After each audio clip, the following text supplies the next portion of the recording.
kami akan membahas tentang satu permasalahan ekonomi yang ada di Kota Palembang, yaitu kemiskinan. Ya, izinkan kami memperkenalkan diri kami terlebih dahulu.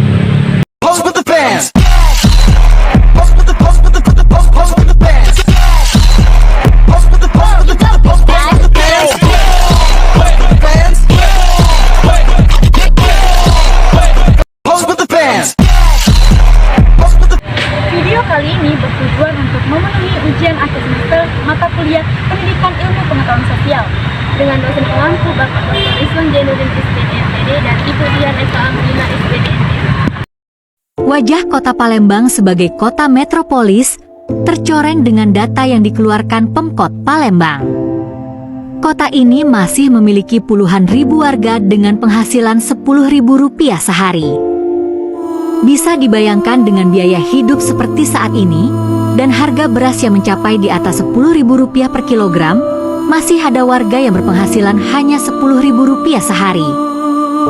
Dinas Sosial Kota Palembang mencatat, jumlah warga dengan penghasilan Rp10.000 sehari atau Rp300.000 per bulan, 30 hari, sebanyak 10.644 kepala keluarga.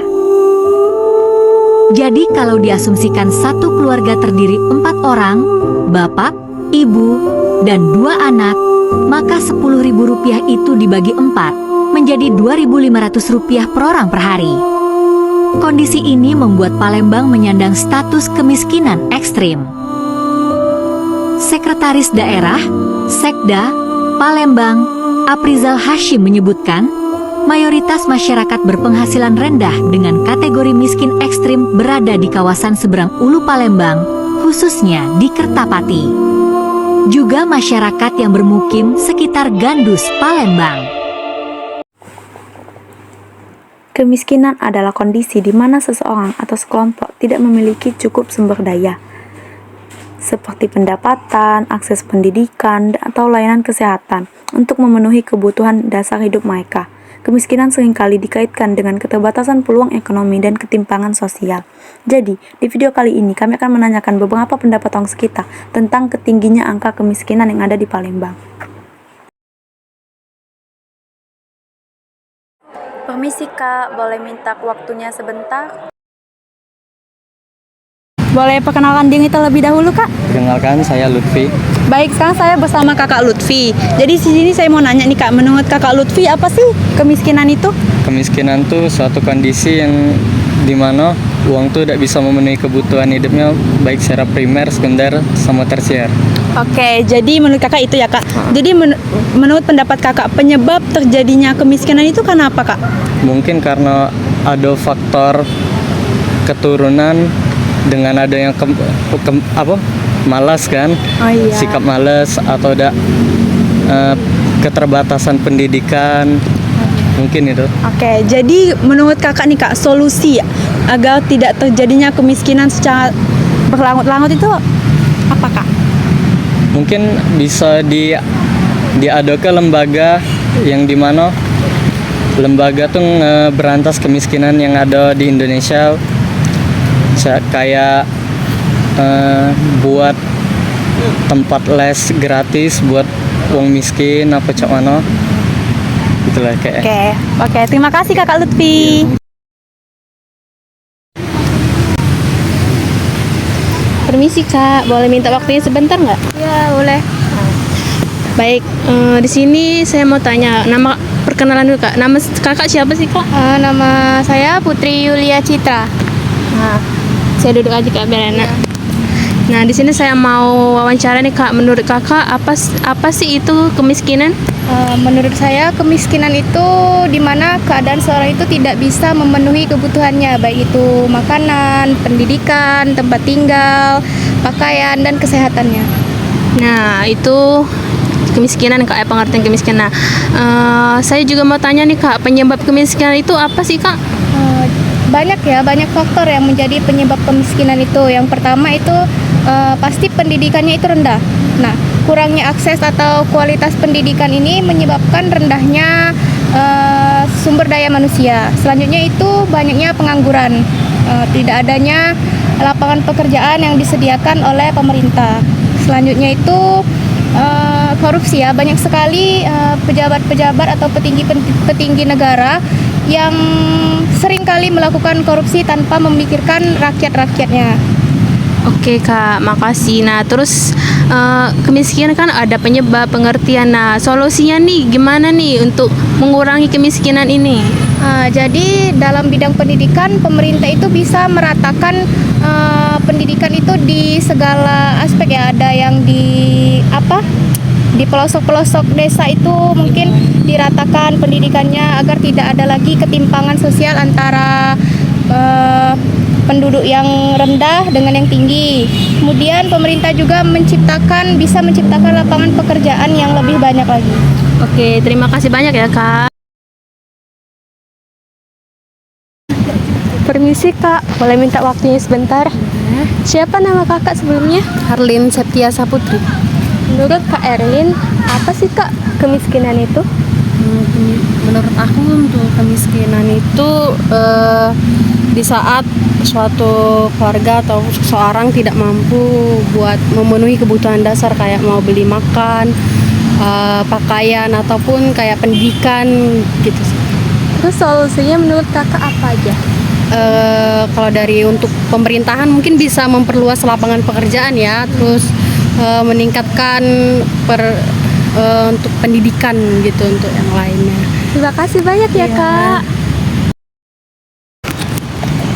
Permisi Kak, boleh minta waktunya sebentar? Ya boleh. Boleh izin perkenalkan diri kakak dulu? Ya, bahkan nama saya Ramadan. Oke. Baik Kak, di sini saya mau bertanya, pendapat kakak tentang kemiskinan itu apa sih Kak?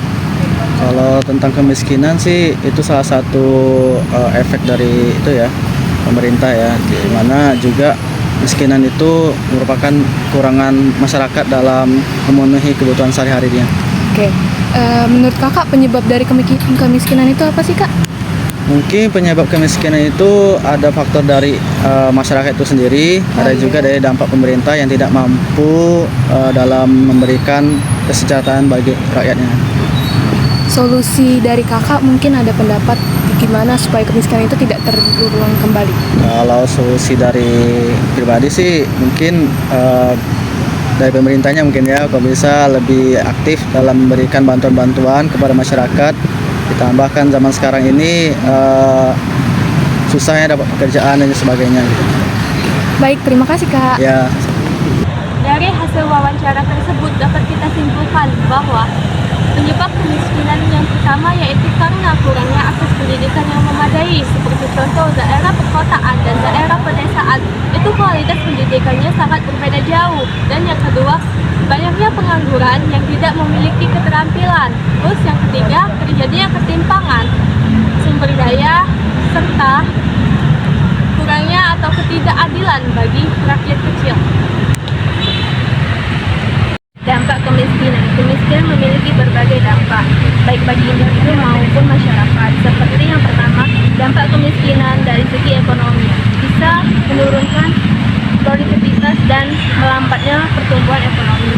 Yang kedua, dampak kemiskinan dari segi pendidikan menyebabkan bisa dari contoh seperti anak-anak yang kurang mampu atau miskin seringnya terputus sekolah karena tidak mampu membayar biaya pendidikan tersebut. Yang ketiga, dampak kemiskinan terhadap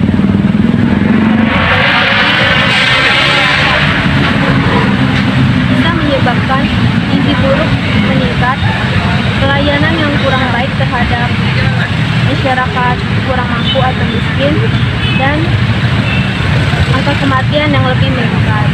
Yang terakhir, dampak kemiskinan dari segi sosial bisa menyebabkan meningkatnya angka kriminalitas, ketimpangan sosial, dan kesenjangan sosial. Baik, setelah tadi kita mewawancarai dari beberapa narasumber terkait solusi untuk menanggulangi kemiskinan tersebut, dapat kita simpulkan solusi terkait untuk kemiskinan tersebut yaitu yang pertama dari segi ekonomi. Pemerintah dapat memberikan atau menciptakan lapangan kerja yang memadai dan memberikan pelatihan keterampilan untuk meningkatkan tenaga kerja. Yang kedua, dari segi pendidikan, pemerintah dapat memberikan pendidikan gratis atau subsidi pendidikan untuk masyarakat yang kurang mampu dan memberikan program beasiswa bagi anak yang berasal dari daerah terpencil. Yang ketiga dan yang terakhir yaitu dari kebijakan pemerintah, dan kita dapat menyusun kebijakan yang mendukung redistribusi kekayaan serta program bantuan sosial dan memberikan pengembangan sumber daya masyarakat, yaitu program seperti program bantuan dana sosial. Jika kasus kemiskinan dapat dijadikan media pembelajaran dalam ATS, maka media pembelajaran yang dapat digunakan menurut pendapat dari kelompok kami itu ada 4. Yang pertama, melalui video dokumenter. Melalui video dokumenter, kami dapat menanyakan secara langsung kepada siswa tentang kehidupan nyata dari permasalahan tersebut. Yang kedua, ada artikel atau berita. Kami dapat memberikan hasil laporan secara langsung, tidak hanya dalam bentuk kelas, tapi dapat dalam bentuk input yang lebih besar lagi. Selanjutnya, yang ketiga, dengan menggunakan media diskusi dan interaksi, yaitu dengan cara membagi kelompok belajar untuk para siswa sehingga mereka bisa menyampaikan pendapat mereka secara langsung dan saling berdiskusi tentang permasalahan kemiskinan yang ada di Indonesia saat ini. Terus selanjutnya, dengan menggunakan media lingkungan nyata, yaitu seperti observasi dan wawancara, sehingga dengan ini kami bisa mendapatkan data secara langsung yang akan disajikan di ruang kelas nanti. Jadi kesimpulannya, kemiskinan bukanlah masalah satu orang, melainkan masalah seluruh bangsa. Kemiskinan harus segera diatasi dengan mengambil langkah-langkah yang efektif. Pengentasan kemiskinan sangat penting bagi kehidupan masyarakat, negara, dan ekonomi yang berkelanjutan. Hidup adalah pilihan. Setiap pilihan membentuk jalan kita. Kemiskinan bukanlah takdir, kita bisa mengubahnya. Semangat! Dadah! Kami akan kembali.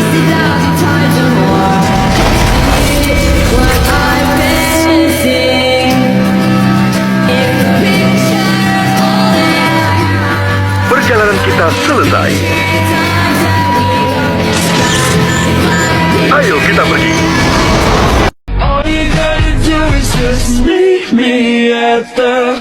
Ceripit tulang bajing kacapit bulu pare seseget na cing ciri